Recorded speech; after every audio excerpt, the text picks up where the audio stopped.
सांगाल ठाण्यामध्ये rail alert आहे, पण आपल्या पाठीमागचे स्क्रीन पाहता बऱ्याच ठिकाणी नॉर्मल ट्रॅफिक दिसत आहे.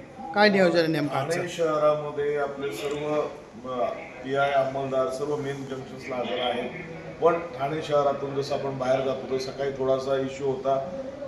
दिघा ब्रिजच्या खाली नवी मुंबईच्या आधीत पाणी जमलं होतं, त्याच्यामुळे आपला तो बॅकलॉग क्रिक नाक्यापर्यंत होता, जेल रोडपर्यंत होता. त्यानंतर मुंब्रा या ठिकाणी मुंब्र्यात नवी मुंबईकडनं मुंब्र्याला जे येतं हेवी व्हेकल किंवा जे वाहनं येतं ते आपल्या ठिकाणी शिळफाटा जंक्शनवर 2 ते 3 फूट पाणी जमल्यामुळे त्या ठिकाणी स्लो डाऊन झालं होतं, पण आता तेही क्लिअर करण्यात आलेलं आहे.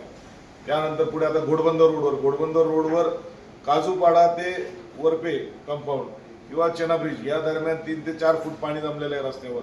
त्यामुळे त्या ठिकाणी एक लेन पूर्ण ठप्प झाली. एकाच लेनवर फक्त एक सिंगल लेन आपण चालू करत आहोत. त्याच्यामुळे थोडंसं आपण बघितलं तर भाईंदरपाडा जंक्शन आहे, भाईंदरपाडा जंक्शनला वाहनं थांबलेली दिसत आहेत.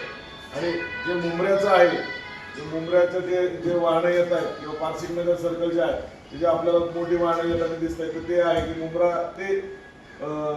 मुंब्रा ते नाशिकला जायला काही अडचण नाही आहे, ट्रॅफिक पूर्ण क्लिअर आहे. फक्त इश्यू आहे आपल्याकडं घोडबंदर रोडला जायचं, तर त्यांनी फक्त ट्रॅव्हल करताना घोडबंदरला न जाता जुना आग्रा हायवे किंवा मुंबई नाशिक मार्गे त्यांनी गुजरात साईडला जाता येईल त्यांना.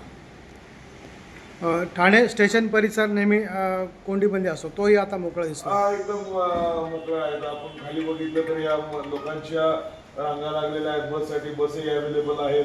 इकडे ऑटो स्टँड आहे, ऑटो स्टँडचाही फोटो बघितलं तर तसे जेवढी गर्दी असते तेवढी तुरळक गर्दी दिसून येत आहे. आज आपण नागरिकांना बाहेर गरज असेल तरच बाहेर पडा, घोडबंदरचा वापर करा असं आवाहन केलं होतं. काय प्रतिसाद मिळाला? चांगला प्रतिसाद मिळाला. आपल्या माध्यमातून सगळ्यांना आवाहन केलं होतं की आपण बाहेर पडू नये, तर बऱ्यापैकी चांगला प्रतिसाद मिळाला. फक्त आता ज्या घोडबंदर रोडला आहेत त्या हेवी व्हेकल्स आहेत आणि काही बसेस आहेत. तर बसेसमध्ये आपण त्यांना लोकसहभागातनं त्यांना काही नाश्त्याचं वगैरे काही प्रोव्हाइड करायचं, पाणी प्रोव्हाइड करायचं, त्याबाबत एक सूचना दिलेल्या आहेत, त्याप्रमाणे ते करत आहे.